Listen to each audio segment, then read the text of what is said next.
Today's podcast is brought to you by Progresso Talent Partners, who for more than 25 years have successfully delivered interim and permanent leadership talent to transform businesses. To hire the talent you need to enable your business to thrive, visit www.progressotalent.com today.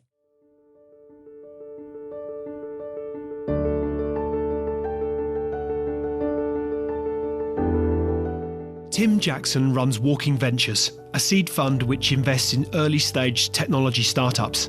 He has been an active early-stage investor since 2000 and an advisor and non-executive director to a number of private companies. He served as managing director of a $700 million European technology venture fund at the Carlyle Group, the US private equity firm.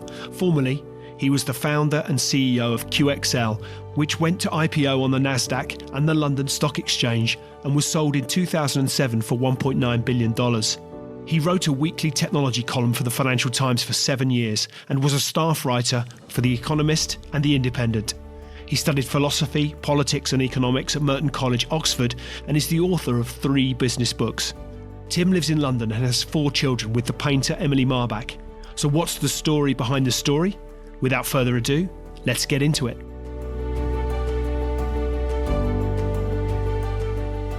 Tim Jackson, welcome to Extrology. Great to have you as my guest here today, and really looking forward to this, to finding out more about you and the story behind the story.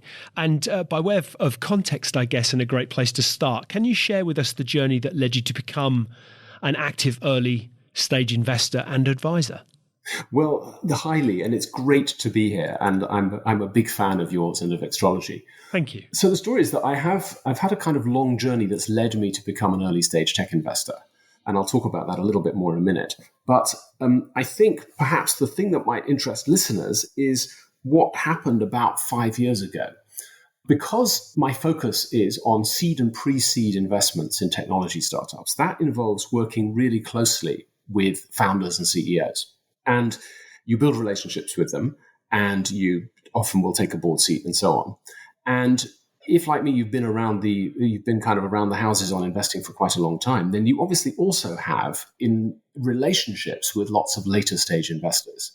And often what happens is a company where you did the first funding round then goes on to raise from later bigger VC funds. And what started happening a number of years ago was that I would get approached by VC funds who had seen the kind of relationships that I have with early stage founders and started calling me and saying, hey, we actually have just, given, $10 million to this other company that you don't know about. And would you like to go and meet the founders and see whether perhaps you could be helpful to them? My initial reaction was, well, hang on a second. No, I'm an investor. I work with founders when we have invested money in their companies. But the result of a couple of initial cups of coffee was that I started having different kinds of relationships with founders where I'm coaching the CEOs and the founders as well as being an investor. And it's fascinating how different those two things are. Was it I guess in many ways you've almost answered that, but was it a conscious decision to pursue coaching as a, for want of a better word, career choice? But what was it about the coaching side of things that appealed to you? Well, it was a conscious decision in the sense that I believe very much in being willing to try out new things. And that if someone suggests something to you, being willing to have a go rather than just starting out from a perspective of I say no to everything. So that bit was the conscious decision. The bit that I didn't expect was probably this, that if you own 20 or 25% of a company and you sit on the board, then even if you have a really great relationship with the founders, actually your role has got a number of different things in it, some of which are in conflict with each other. So, you're there to advise on strategy and you're there to help them be the best founder CEO they can be. But you're also there in a fiduciary capacity on behalf of all the shareholders. And what that means ultimately is that if the CEO is doing a really crap job, and you're a director on the board, then one of your responsibilities is to put your hand up and say, actually, maybe we need a change of CEO here. And all the smart CEOs that I know are aware of this conflict. And what that means is that when a VC says to them, I'm your best friend and call me anytime you have any problems, yes, that's true up to a point. But actually, you can have a very different relationship with somebody if they are a highly paid advisor motivated with cash and stock options rather than the biggest owner of your company, apart from you. And so therefore, what I found to my surprise was that even though my founder relationships were really close, once I got the experience of founder relationships where there is no investor relationship, that's kind of fascinating and insightful. Because if you're a founder, you are more able to talk to somebody about what you're really screwing up when you know that they do not have any responsibilities for figuring out who should lead the company in 2 years' time. How much do you think, if you reflect back on your own career, which is really diverse, and we'll go into this in due course through the course of the conversation, but from founding and leading QXL, you've managed major venture funds. What do you think are the lessons that you've learned from those experiences that you have found to be most valuable in your role with Walking Ventures? Well, I think it's important first, by the way, not to overestimate how good you are at stuff. I can't remember who it was who described their career as being moving on swiftly from disaster to disaster. I think that was Winston Churchill. And so I certainly wouldn't want to put myself in a position of claiming that I've succeeded at all these things, but I have done a number of different things. I started out as a journalist at The Economist right after I graduated from university, and then basically spent the first 10 or 12 years of my career as a journalist. I then became an entrepreneur because I was writing a technology column at the time for the Financial Times, where I was writing about tech startups, and thought to myself, how hard could it be to actually run one of these tech startups? The answer, of course, is a lot harder than you would think if your job is just to write newspaper articles about how other people aren't doing such a good job. And then after being an entrepreneur and running a startup, I was very lucky with the timing. And so my company was able to IPO on the NASDAQ and the London Stock Exchange. It became a big public company. I then was approached to become a venture capitalist and to join in a managing director role a $700 million European tech fund, making investments in early stage companies. So I think perhaps, one thing which has been a kind of common experience for me over the past decades has been to be willing to try new things and to say yes when new opportunities come up.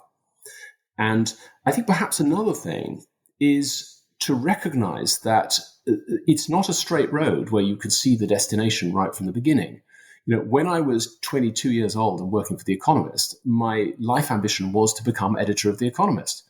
In the end, that's not what happened. I moved from The Economist to the independent newspaper, from the Independent to the Financial Times. I lived in Tokyo and in Brussels and in Palo Alto, and then I became a startup founder, and then I became an investor, and then I became a coach.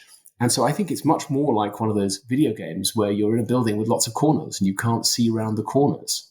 And I think that often, if you're young, you feel a lot of pressure to kind of map out your future. And that when people say to you, what's your 5-year plan or what's your 10-year plan, you feel bad if you don't have a well-rehearsed, smooth-sounding set of predictions about where you're going to go. But the truth is, nobody knows. I think that's really interesting. So on that point, why journalism? Well, I think journalism partly because it's incredibly fun, because it's not that different from being a student at university, because you get to research things and then write about them. That means that it's a job that's endlessly rewarding for people who are curious, because you get, unlike when you do a PhD, where you figure out something really interesting and then spend the next 5 years digging deeper and deeper and deeper into it. If you're a journalist, then you have a succession of interesting things which you hop from one to the other on, either week by week or day by day. In the old days when newspapers were printed, people used to say today's news wraps tomorrow's fish and chips, meaning that, however important you might think it is now, tomorrow the world will have moved on. Of course, the irony is when you move from atoms to bits, when you move from physical media to online, then suddenly everything has even less of a lifetime. So the answer is, I think journalism is great for people who are curious and who want to learn about the world. And I guess so why The Economist? What was it about economics, business? And I'm interested to go dive a little bit deeper to understand the journey to the FT and technology in particular. But what was the appeal of The Economist first and foremost? Well, you're reminding me a little bit about how the way in English universities, you have to pick a subject before you go to the university. You have to apply for a particular subject. And so they say to you, so tell us, what is it that makes you so passionate about Spanish? Or what is it that makes you so passionate about biochemistry? And the answer is, well, actually, I've got no idea, mate. I kind of had to pick something. And, my mum said, maybe you'd be good at Spanish or whatever. So I think that often there's a degree of randomness in one's choices. Sometimes it's also about wanting to prove to yourself that you can do something difficult. And so obviously, The Economist is quite a prestigious media. It's not super easy to get a job there because they have quite a small staff. And so I thought, well, yeah, that looks like a good thing to try. And in fact, the person who became my first boss turned me down, first of all, by sending me a postcard that said, "Dear Tim, no, this article is no good for the following reasons." But I did manage to get hired later. And was it a conscious decision to pursue tech reporting, tech journalism within, or tech as a sector, as a space within the FT? Yeah, that's right. Because what had happened was I had worked in a number of different places and I'd written about a number of different things. And the FT offered me a job, and I didn't fancy having a job. I wanted to be more independent. So I proposed instead that I should write a piece for them, an article for them once a week. What most columnists tend to do is just write about whatever takes their fancy week to week. I felt by that stage, because I've been writing from a decade by that point, that I wanted to kind of learn more about one thing, moving a little bit closer towards the 5-year PhD rather than the tomorrow's fish and chips model. And I have an older brother who's a computer science professor at MIT in Boston. And I was visiting him at the time that I was about to start with the FT. And he told me that Tim Berners-Lee had just moved from CERN to MIT. And he showed me the browser and he explained what hypertext was. And I thought, wow, this is cool. And my brother said to me, trust me, this is going to be big. And so I thought, well, actually, given that I've got some history in writing about business, it would be interesting to write a column that's about the business implications of the internet. Because people with very long memories or historians will know that the internet started out as an academic network. So the interesting question was, what happens when something used by university professors and military people becomes something that civilians and ultimately business people can use? And it would have been a fascinating time, I'd imagine, to be right at the forefront of what I would suggest, in many ways, often have thought, in the way that you or I may have studied the Industrial Revolution when we were at school. I suspect this period of history will be studied in a similar way by future generations, because the pace of technological innovation and advancement has just been, it's phenomenal. It is phenomenal. Yeah, I think that's completely true. And I think it's kind of a little bit like the invention of the telephone at the same time as the invention of mass production of the steam engine or whatever. And I think people will look back on the last 20 or 30 years as incredibly important from a 500-year perspective. Something that was happening, in the late 1990s was that little companies were starting, which became big really fast. I remember writing a piece for the FT about Amazon shortly after they opened, where they had a phone number on the website, and I called the phone number and I said, "Hi, I write this weekly column for the FT, and I've noticed from looking on the web that your founder is Jeff Bezos, and could I speak to him?"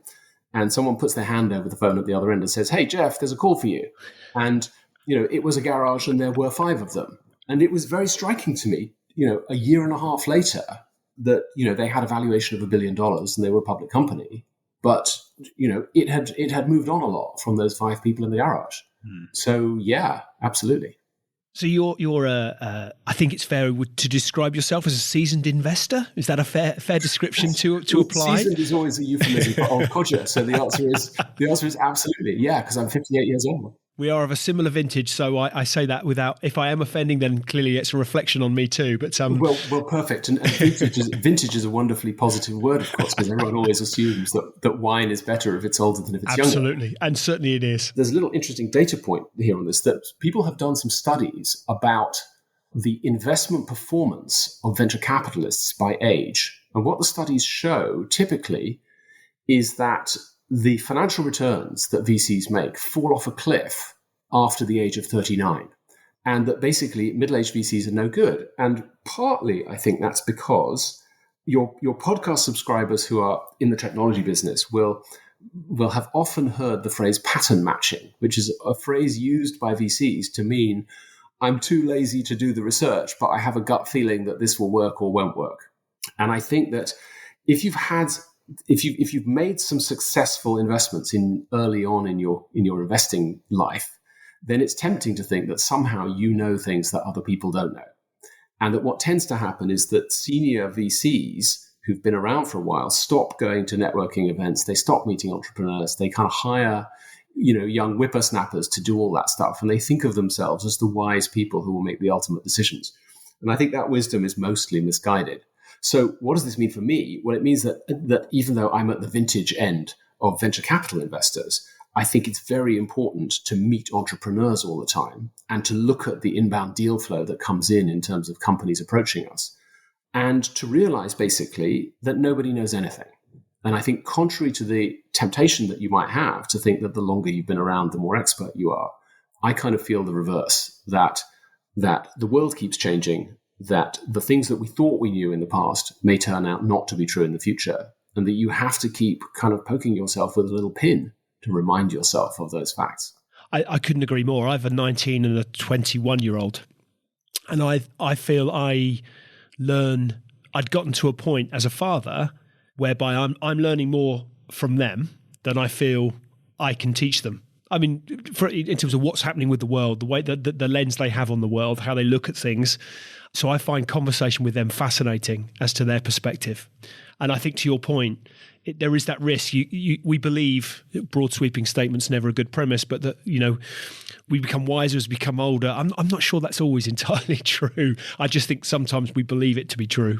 Just to add something there, I've written 4 books in my career, and the first 3 were kind of business books on the classic model where I would pick a topic or an organization or a person and I would go off and research it and then write a book explaining to other people kind of my expert view on these things. So one was about the chip company Intel, and one was about Japan, and one was about Virgin and Richard Branson.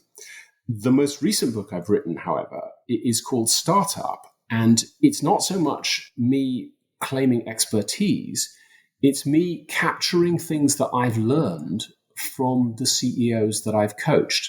And that's a very different kind of book, because it's not setting yourself up as an expert and saying, I know the answers to all your problems. It's almost the reverse. It's saying, here's some things I've observed that other people have done that have worked. And in a way that I think captures my approach to coaching, which is that it's very tempting. You used the word advisor at the beginning of the conversation, Lee. It's very tempting to think, if you've been around for a while, that you know the answers to the questions that other people are grappling with. And all you have to do is tell them, and then they can do what you say, and then all will be well. And I very much don't believe that. I think that my role when I'm coaching a CEO is to say to them, okay, let's first get some clarity about what you think the problem is. And I can help you get your thoughts clear. But something else that I can help you with is tell you about other people who've had a similar situation and what they did in those situations. And it's not my role to say to you, you've got to do X and the answer is Y. But if I can give you some exposure to what other people have done, then you're smart enough to make your own decisions. And in a way, that's what that book is about. It's in a way a trajectory for me in changing my view of what you should be aiming to do to help people. I think it's, as an observation, I think that perhaps, maybe I'm reflecting on my own career, but early on in working life, at early stages in your career, there is perhaps a perception that the person at the top, whatever they might be called within the organization, has all the answers, and that what's got them there is having all the answers, and that particularly when they get to the top, they know they're all knowing, all seeing, all knowledgeable. Actually, in my experience, that's not the case. It's those who know what they don't know, who are aware of the need to ask others and put their hands up and evidence almost that, not necessarily vulnerability, but there's an authenticity to putting your hand up and saying, maybe I don't know, but I know where to find the answer. I know someone who might. Do you think, is that fair? Do you look at that sort of CEO potential from an investor perspective, or even as a coach, you think there's a sort of coachability to the better CEOs? They know that they're not the finished article. They know it's a constant journey. It's an evolution. There's no finish line. At the same time, there are some that think, well, I'm CEO now, so I am all-knowing. And there's this sort of arrogance and a lack of humility that often can lead to failure. Is that your experience? Yeah, I think you're raising really important issues there. And you remind me of something that Warren Buffett said, the kind of legendary 90-year-old investor from Omaha, after reading a famous investment book by a guy called Ben Graham. And I think that Buffett talks about having a circle of competence and knowing where the perimeter is. And what he means by that is that to have a happy life and to achieve useful things in your life, you don't need to be good at a huge number of things. You can actually be good at quite a small number of things. The valuable thing is to know what things are inside that circle and to, I think there's definitely joy and excitement to be got from trying to acquire new skills. And that's always a lot of fun. But I think that there's also value in recognizing what you should be aspiring to do and what actually you can wisely leave to other people. And one of the things that I see in the most successful CEOs that I work with is that they are willing to accept that they have some limitations and they are willing to hire people who can fill in the gaps and do the things that they can't do themselves. Which leads me into that question as to what it is that you might look for when you're evaluating potential investment opportunities in early stage companies. What is there a secret sauce? Is there a sort of a typical trait of behaviors, trends? What do you look for when you're weighing up those sorts of decisions? Well, it's funny. I think the source is emphatically not secret, and I think that most VCs, most venture capital investors, despite what they say, use very similar criteria. They're looking at the quality of the team. They're looking at the traction that the company has achieved. They're looking at how big the market is. Perhaps something that I add that I pay more attention to than most investors do is barriers to entry. That it's possible to build a fantastic business, but if it's a business that can too easily be knocked off and copied by other people, then you're likely to improve the world and to bring a great service to consumers, but you're not likely to make good returns for your investors. I think it was the now somewhat discredited Peter Thiel who wrote in his book that aspiring entrepreneurs should also be aspiring monopolists. They should be trying to build a monopoly.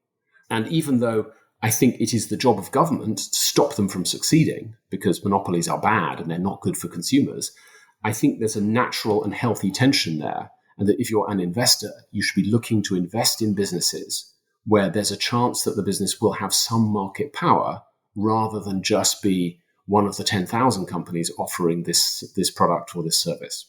So that's the company side. When it comes to the people, I'm fond of an acronym that actually predates the tennis player. I came up with the acronym HALEP to describe what I'm looking for in founders. And it's basically 5 things. One is that they need to be hungry, i.e. they need to be quite keen to build something big and terrific. If they're very happy just having a 2-person organization that stays that way forever, that's unlikely to deliver great returns for investors. A second is that they have to be attracting. I don't mean by that they've got to be good looking. I mean, they've got to be magnetic enough to persuade investors, business partners, employees to come and join them. They also need to be quite good at getting a long way with limited resources. They need to be lean. Because it's always easy to spend $1 million building a website or building an app without knowing whether it's going to be any good. And the thing that separates the best entrepreneurs from the middling ones is that they can get a lot done for a given amount of resource. And then they need to be enterprising in the sense that they've got to be willing to try unconventional approaches to things. I can't remember who it was who used the analogy of if you can't get in the door, then you abseil down the front of the building and break in through the windows. But a willingness to try out something that isn't the obvious way is very important. And yet that E for enterprising is also in tension with a final thing, which is simply professional, that people who've had experience, for example, in strategy consultancies like McKinsey are very good about thinking about big problems in an organized and structured kind of way. And what tends to happen is that entrepreneurs who are 100% kind of art and 100% impulse and instinct tend to run into problems once their organization gets big enough that it needs to have some structure and some strategy and not decide everything on the spur of the moment. So in a way, I'm looking for people who have got different skills on those 5 different criteria. You've been involved in both European and US markets, as I understand. What are some of the notable differences you've observed between the two when it comes to investing in technology ventures? Well, I mean, the classic difference is that Americans historically have been more optimistic and bolder. They've had bigger plans and higher confidence that their business is going to succeed, and that has been reflected in an ecosystem where investment funds are willing to give them more money, and there are professional services, everything from recruiting to law to accounting to whatever, which are designed to help them grow really fast. And there's a pool of people willing to take a risk and not be conservative and say, oh, I don't want to join that company because it might fail. That used to be a very noticeable contrast between American and European businesses, for example. But my sense is it's changed a lot. And my sense is over the past 20 years, the gaps between the two have narrowed in some really significant ways. I think that European entrepreneurs have become more daring and bolder. People in Britain and in the EU are much more willing to join startups. Funds have got bigger. Funds' appetite for risk has increased. And also, this has partly been helped by a load of people having work experience in the US. You know, I spent a couple of winters living in Palo Alto at the heart of Silicon Valley and in Berkeley, just north of San Francisco, and that had a big influence on me. And also, there's been a big change because there have been lots of American funds and entrepreneurs working out of Europe. And that has, as it were, leveled the playing field quite significantly. Do you think that there has been a shift in terms, from a cultural perspective, that less of a stigma perhaps around failure? That sense of give it a go, and that actually you need to fail fast, and all those sorts of mantras that have started to find their way through. Do you think the thing that always struck me about, I don't know if it's uniquely British, but we love a tall poppy, that we love to build our, whether it's our sports stars or whoever it might be, celebrities, we love to build people up and then chop them off at the knees when we think that they might be getting too big an idea of themselves. There has always been a sort of a bit of a stigma around failing in the UK. My sense is that's disappearing. Not entirely, but is that fair? I think that's very insightful, Lee. And I think, so for example, I'm looking forward to watching the dramatization of the history of Spotify. But I think, for example, if you look at Daniel Ek, the founder of that company, there's quite a lot now of European entrepreneurs who've built big businesses and whose ambitions are not modest. Mm. And I think that is a cultural change that is still in progress and is improving. And I think also that while it's still true in traditional businesses that failure is a bad thing, I think that in technology businesses, whether it's AI or whether it's software as a service or whether it's medical technology or not, I think a growing number of people are aware that if you want to do something new, you have to be willing to take the risk that it might not work. Let's go back to your earlier career as a journalist, if I may, and a writer. That natural curiosity to which you refer, I wondered as to how much of that background and experience as a writer and commentator influenced your approach to investing and advising? Well, I think when you're a journalist, you're often in a position where you don't know anything about a subject and you've got to get up to speed quite quickly. And that means that it's absolutely instinctive and a kind of repeated practice of quickly trying to learn about something and get to a reasonable degree of knowledge on it. And I think that's a valuable thing to do as an investor. Specialization is incredibly important. And, at Walking Ventures, we have specialization both by geography and also by stage, how far into its journey is the company, and also by the kind of verticals of what kind of businesses they're in. And so it's generally less easy to be successful if you say we're willing to do absolutely anything in terms of the types of things that you look at. But I think that within the verticals that we've defined, I think that research is extremely valuable. And that's something that comes from kind of a history of writing.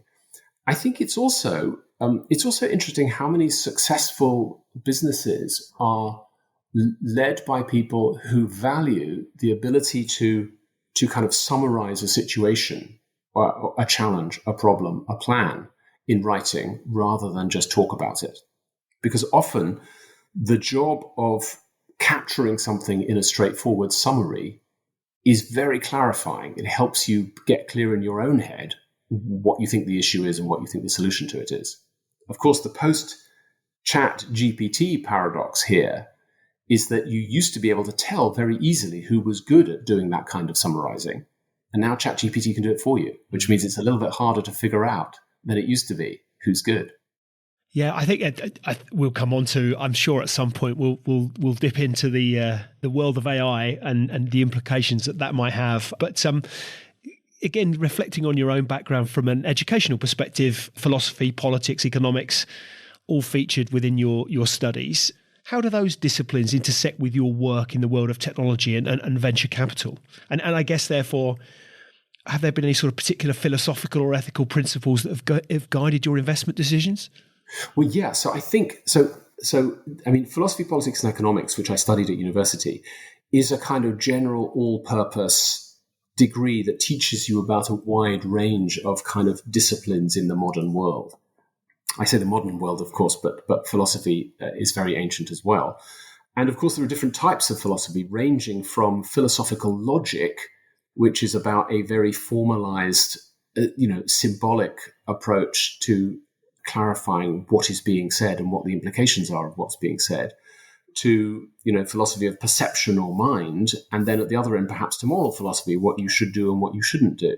I found moral philosophy incredibly difficult, but I do think that perhaps there's something which I've observed, over the past couple of decades, even more than learning it when I was at university, which is that, generally speaking, it's not a bad idea to try and do the right thing. And I know that sounds incredibly banal, but you'd be surprised how many people will act in a sleazy way without realizing that when they then look back on their life 10, 20, 30 years later, they wouldn't want to have a succession of people who are annoyed with them or who hate them because of what they did. And I think that when I'm talking to founders about difficult situations that their companies face, I often encourage them to think about the deathbed test. If I fast forward to being 85 and dying, would I regret doing this or would I regret doing that? And often applying the deathbed test to a difficult moral decision is surprisingly helpful.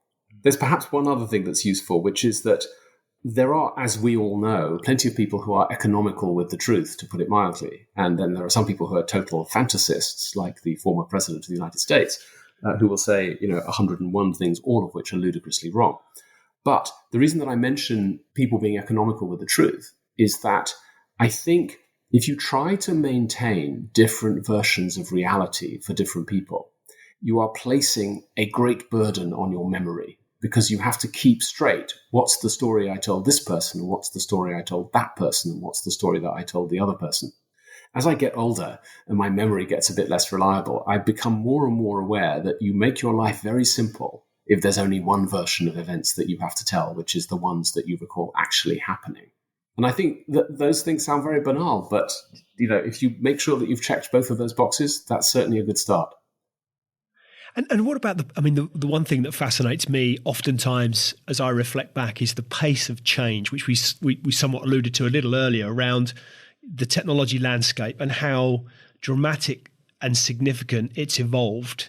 If we reflect back on our, when you were talking about those early days of the browser and Sir Tim Berners-Lee, even allowing for your early days at QXL, the technology landscape has, it's not even evolution, I would argue, it's revolution.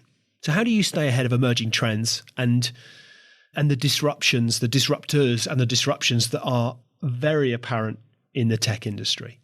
So I think you're absolutely right. And you, in fact, remind me that after my company went public on the NASDAQ, I looked back on the history of the business to try and figure out what had we done that had improved things.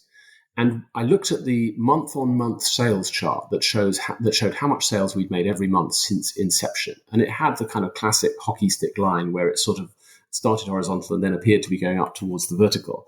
And I looked at what looked like the point where it seemed to be tilting most aggressively. And I thought, did we do anything special in that month? And I just couldn't figure it out. I couldn't figure out what it was. And then I remembered something from GCSE statistics, from GCSE maths, which is that you can plot a chart on a log scale where instead of the vertical axis going up 1, 2, 3, it goes up in the way of, it goes up 1, 10, 100, 1,000, where each notch is, as it were, adding a zero rather than adding a digit. And the effect of that is that now you've got a chart that shows the rate of change as opposed to the change itself. And when I plotted it in that way, it came out as a straight line. And what does that mean? That simply meant that there was no magic moment with the business, that just over a period of time, it grew by the same percentage every year, every month, every week. It grew by a fairly constant percentage over a number of years. And the result was to produce a spectacular increase in sales. So why am I telling you this apparently random story? Because I think it applies much more generally to technology.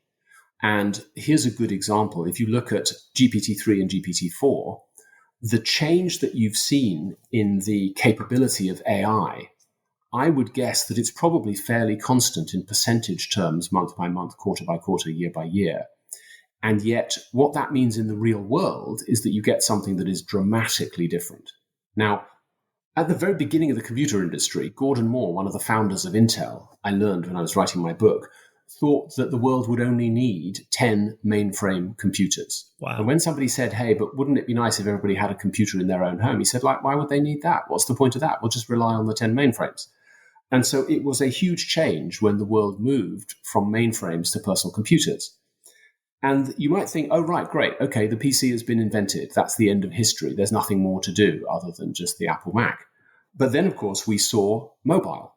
And now suddenly, instead of 1/10 of the world's population having a computer and knowing how to use it, now you've got 90% of the world's population having a computer and knowing how to use it. It's just called a mobile phone. And so I think, therefore, that you're exactly right. The pace of change is extremely fast.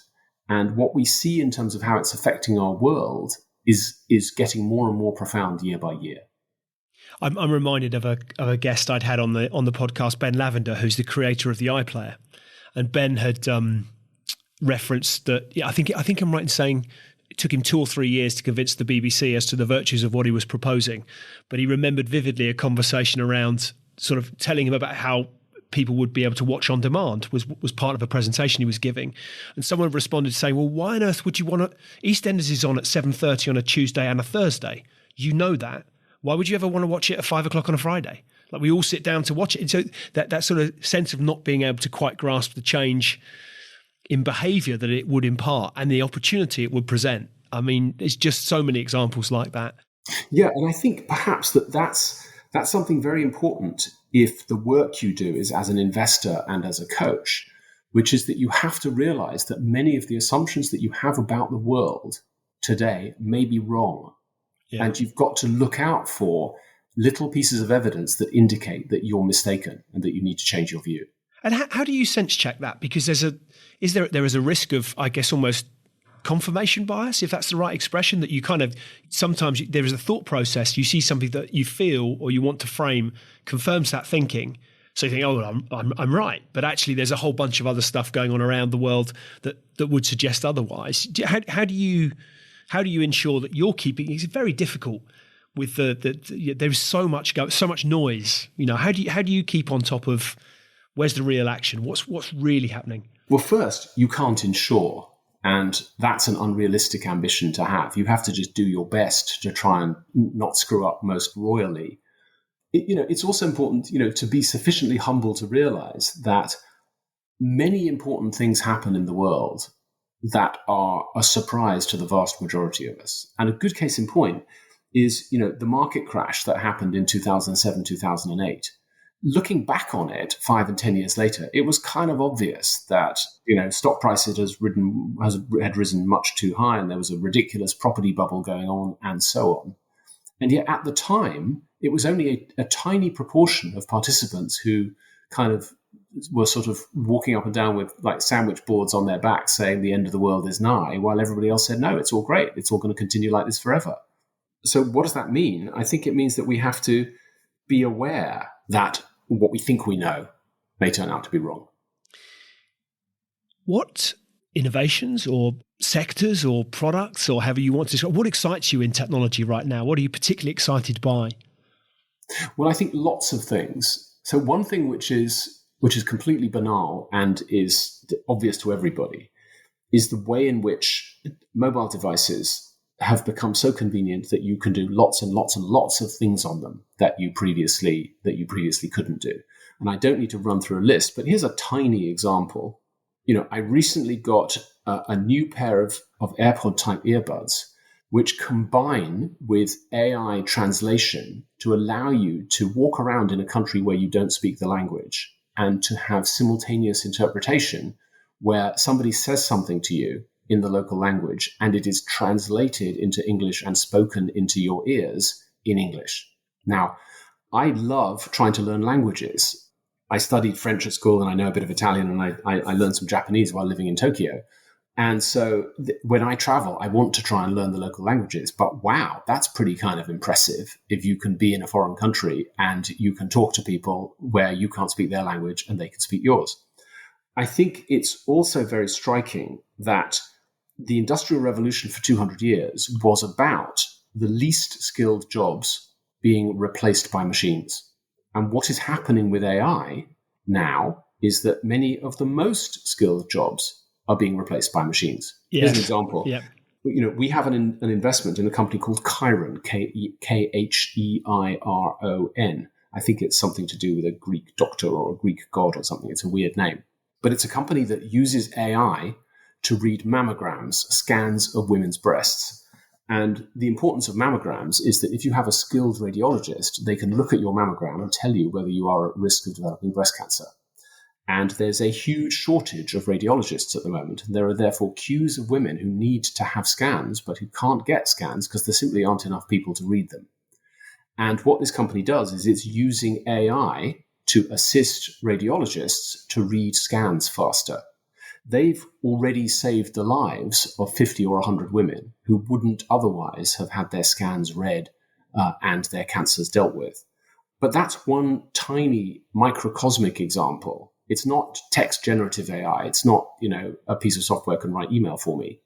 It's a way in which the real world can be made better by technology. I think I've quoted this on oftentimes in the past, but there was an article it was a Sunday Times article, I'm going to guess about 2009, 8-9. The basic premise of which was that by 2050, nurses will be paid more than bankers. Now, the argument behind it, I'm going to butcher it now, but it's always stuck in my memory. It clearly made an impression on me. But the basic premise was anything that could be delivered by software over time would become almost commoditized, but that we would place more importance and therefore greater pay to those skills that computers couldn't do. So caring, social care, the emotional element to things that we would consider really important, looking after people. Waiting tables was an example that was given. Cutting hair was an example that were given. That things that computers wouldn't be able to do, but that we would. So therefore, that would be where the value would come. And I think that's really quite almost prophetic. That actually, if we find where we are today, I was having dinner with somebody on Wednesday evening this week, who's a former PwC accountant. So he trained with PwC in audit, and we were talking about. He was talking about audit is going to go. He was talking about the future for the consulting firms, that audit will be, AI will audit companies. And it really isn't that far away. And there are these huge organizations. So there would have been a time, to your point, where the threat of, machines taking over what traditionally we would have been badged as blue collar type jobs. Actually, it's the professions that are arguably equally or at greater threat from the advance of AI. And I wonder what that implication has to the wider world. Where do we end up? What jobs do people do in the future? When I start kind of future gazing, I think, will we end up with, someone made a suggestion to me that we come up with this concept of, so all profit is generated by machine. It goes into a central fund. We end up with a sort of a universal income that gets shared out amongst everybody. And we make our own decisions as to what we do with that income. And if you want to open a coffee shop with your money, open a coffee shop. But I then thought, how does that then, does that sound like communism?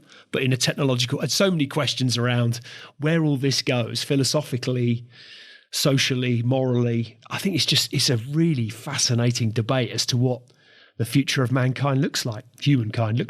I think you're totally right. And you've raised a number of fascinating issues there. One of them obviously being, what are the skills that software can replace? And the paradox is that, for example, what you said about nurses versus bankers is very true. It's also the case that I know that in Japan, that has a sharply aging population, people are increasingly using robots to help out old people. And Japan was also the place that invented the washlet, the toilet that will wash your bottom if you're not able to wipe your own bottom. I remember 20 years ago, I was commissioned to write a piece for the New Yorker about PayPal. And one of the founders of PayPal told me when we were having lunch in an outdoor cafe in the Bay Area that he never wanted to tell his order to a waiter. He just wanted to press a button on his phone and say what food he wanted. Of course, the paradox that we've seen is that you can do online ordering and barcode, 2D barcodes are absolutely standard. QRs are an absolutely standard thing in restaurants now. That doesn't mean that there isn't a waiter to talk to you and to tell you about the food and the place. I find it really impossible to forecast what skills will survive the most and will be the most valuable. And I think that point that you raised about a universal basic income is a possibility for humanity in the decades to come. One thing I would say is that in the past history of automation, it's been possible to look at things that were done by hand, like clothing made on a loom by hand, and see it being replaced by machines, where a machine can produce a piece of cloth, 10 times faster and at 1/10 of the cost than a human being, and say, oh dear, that means there won't be any more jobs. But what tends to happen is that the technology allows existing products and services to be made cheaper, and that means that we can spend a smaller percentage of our income on those things, which liberates money to buy other stuff.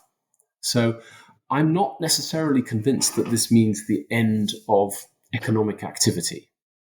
No, I just interesting. I remember a conversation I had with my son probably 5, 6, 7 years ago, talking about, what do I do, Dad? Future career choices. If he wasn't going to be a rugby player, which was high on the list at the time.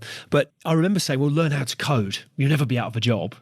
And you sort of reflect back now and think, well, that was clearly not, I was imparting much wisdom to my son now, because arguably coding will become commoditized, right? AI, machine learning will evolve to such an extent we'll be able to say, I want to create this, and away we go. And it will just keep sense checking and developing and learning, I suspect. But again, to your point, forecasting becomes nigh on impossible. But hasn't it ever been? That's right. I think you're so right. And in fact, there's a classic movie called The Graduate, which has got a young Dustin Hoffman starring as kind of a guy in his 20s who's in a relationship with a woman in her 40s. And there's a scene where he's meeting some old guy who's giving him career advice. And the old guy says to him, plastics, that's what you need to devote your life to. So I think you're right that whatever may seem like the ideal thing to do in the future, you can't predict. And perhaps maybe there's a wider lesson for all of us there, which is that you should not aspire to knowing where your life will end up decades from now. Perhaps it's best instead to optimize for doing something that's a useful contribution to the world and that makes you happy in the meantime. You make a really interesting point. I think that's such a significant evolution in terms. Jack Ma was being interviewed recently, was making references to education as no longer fit for purpose, given where technology is evolving, and that was mainly centered around teaching.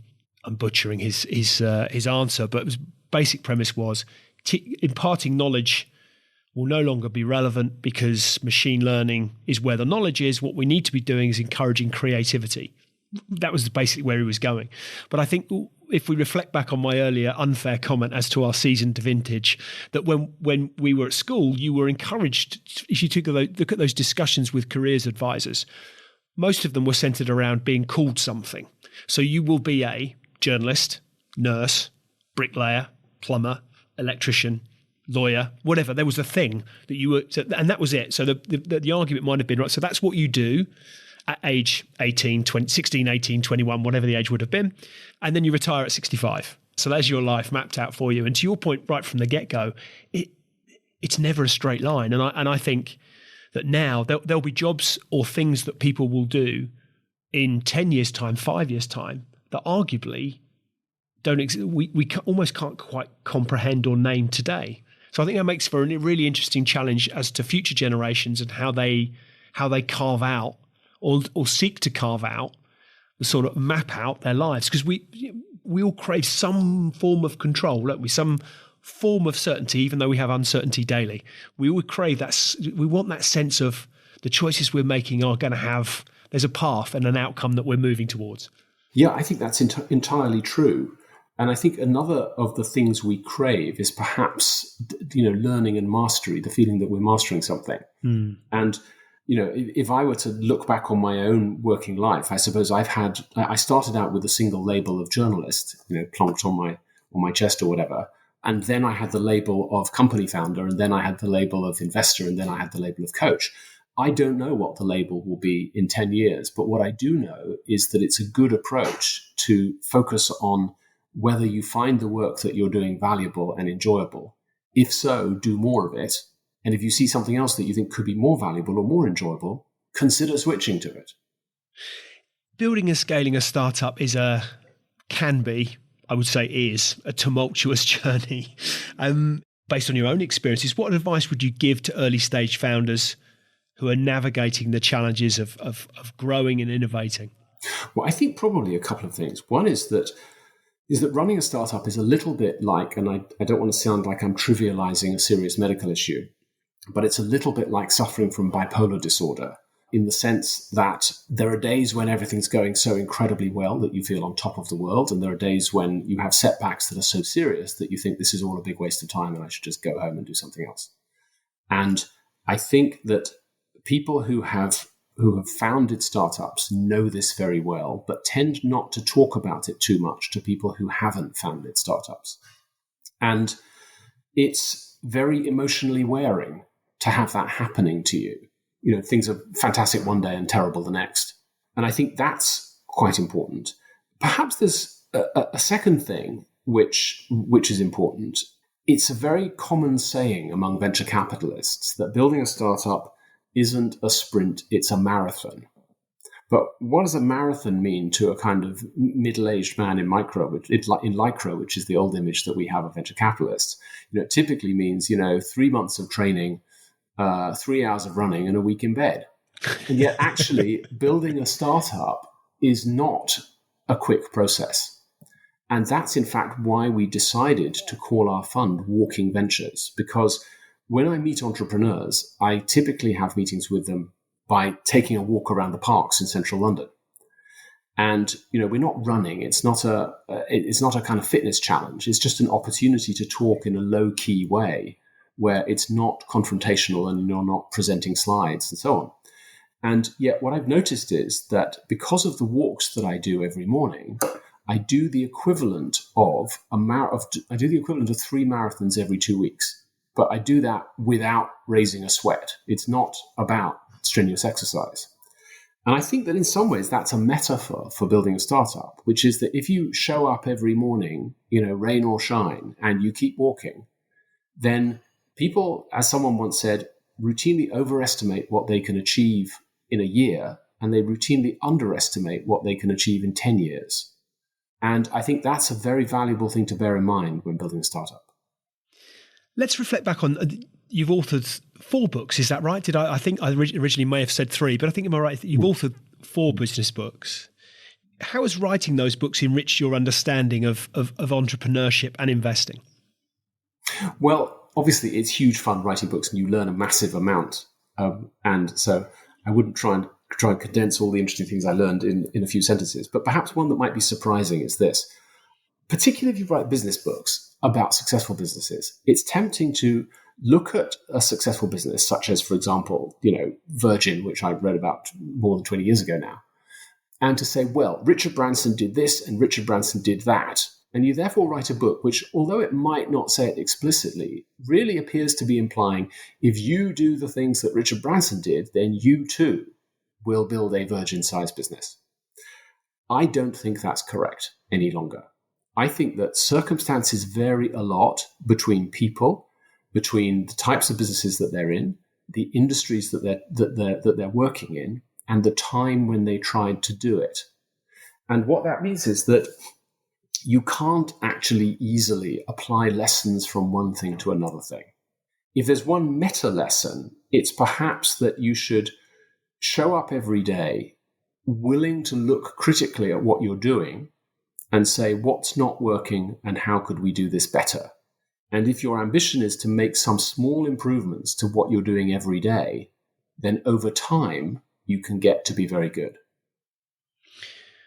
You have a busy life, Tim. balancing work, investment activities, personal life, you're a family man, it can be challenging. And we hear lots of talk as to I actually had one chap on the podcast who made reference to work-life, described not liking the phrase work-life balance because it implies there's a conflict, which I thought was an interesting perspective. But I wonder as to how you manage your time so effectively, and because that is something that in my experience, I admire about you. You do manage your time incredibly well, especially given that family, the family to which I refer, the diverse interests outside of your professional life. So how do you keep on top of everything? Well, it's nice of you to say that. I think we all have the same 24 hours in a day. And I think sometimes people have this impression that, as it were, busy people have got time that's scarcer. I think what I'd probably say is this, that first, it's very valuable if you like what you do from a work perspective. So when I wake up in the morning and, I've got an 8:00 meeting with somebody who's fundraising for an AI startup, I'm feeling very excited about meeting them and learning about what they do. And it's definitely an ingredient to a happy life if the hours that you spend on your economically active job are not sort of dark hours that you have to fill in order to get to the happy bit afterwards, but they are things which are stimulating in their own right. So that's one really valuable thing. The second thing is that in the last 5 years, because I was very lucky with the startup that I found in the investing that I've done, and I therefore got as much money as I need, I don't optimize for making more money. I do a number of things that are sort of economically active, but I'm not making decisions on how to spend my time for what will bring in the largest amount of money. That would probably be, by the way, running a large venture capital fund. But that's not the life I'd like to have right now. I decided over the last few years that I wanted to take down my working hours from probably 55 hours a week to 30 hours a week. And I'm not quite there yet, but I'm definitely on the journey. And I think there's real value in having a good chunk of time off at the weekend. And there's real value in having a meal with people you love at the end of the day and some chance to chat and chill out after it, rather than immediately pulling out a phone or a computer and returning to work. Not all of us are in a position to be able to do that. And there's quite a lot of people who actually work 2 full-time jobs. They quickly eat something and then they go off and earn some more money to pay the rent or support the people they love. So I don't want to sound like that's a kind of panacea that I can offer to everybody, but it's been one of the things that's helped me have a life that's as happy as it is. What about on that subject of venture capital and the future of the industry, if you like? How do you see investments, VC? How do you see that unfolding? What does the future look like for venture capital? Well, I think, it's almost a cliche to say that everyone is the hero of their own movie. And it's fascinating how many venture capital investors I know who will talk about, they'll say, my startups, among my startups are this, this, and this. And that because there's some venture capital firms that are really famous and that have had a number of spectacular successes, quite a lot of company founders have sort of drunk the Kool-Aid from their investors on this. They sort of have come to believe that somehow an investor can single-handedly make the difference between a failure and a spectacular success. I have learned over the past decade that that is not true. That actually it's the founders of companies and the people that they bring in to join them and build the companies that have far more influence than the investors do. And I think that we as venture capitalists need to realize that we are service providers to people who build businesses. And if you're sort of like a gnome sitting on top of a giant pile of gold, then people come and suck up to you in the hope that you'll give them some of the gold. But you shouldn't mistake that for somehow the belief that you really know something or that you really have the ability to make a difference to things. Obviously, businesses can't grow without capital, and there's a valuable service to be provided with investors who can raise funds and can then put those funds into interesting companies that can do great things that can help the world.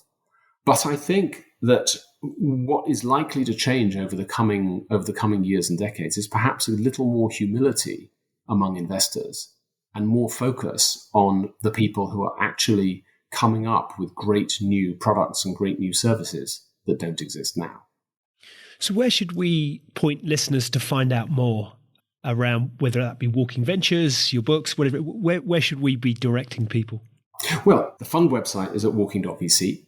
There isn't any marketing or online presence for the coaching work that I do with CEOs, because it mostly comes in via recommendations from their investors or from other CEOs that I've worked with. I think I myself try to learn about the world by reading lots of long-form material from lots of widely differing sources. And I think that can often give you more chances for reflection and more chances for insight than consuming everything in short videos or in gobbets of 160 characters, and whatever the company that provides them is called. Perhaps one thing that makes me slightly different from most people is that I don't do much commuting. And so while podcasts are incredibly valuable for the vast majority of us who've got half an hour or an hour at the beginning and at the end of every single day that can be filled with something, once you've used up that available time on podcasting, and I think Extrology, by the way, is a fantastic place to go. Thank you. Once you've used up that time, I think it is also worth trying to carve out some opportunities for long form reading and finding things that you think are insightful and valuable. And that obviously has to depend on the individual. Different people have different interests and will love different things. Tim, thank you. That's been incredibly insightful. And if I look at the intent of Extrology from the outset was to educate, inspire, and entertain. You've done all of those things this morning in abundance, and I really appreciate you taking the time out and giving of that time and your insight. It's been wonderful. I really appreciate it. It's been great to have you on as our guest. I wish you continued success with Walking VC. I think even just that whole idea of the walking meeting is a wonderful thing. So I think lots of exciting things going on. Your insight around technology has been fantastic and greatly appreciated. And I look forward to watching you continue to flourish. Well, Lee, that's wonderful. And thank you for having me. And you remind me of something where somebody said, the important thing is not to come up with the right answers, but to ask great questions. And I think you've said many, many insightful things, perhaps in the structure of questions in this conversation. And I think many people will take away value from the things that you've said. Thank you. Thank you.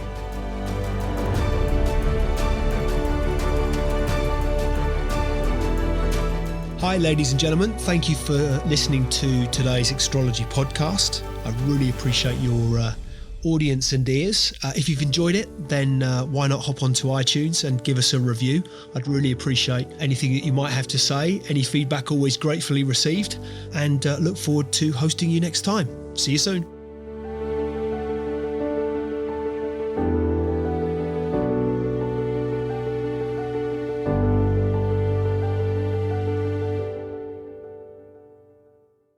Just a reminder, today's podcast is brought to you by Progresso Talent Partners.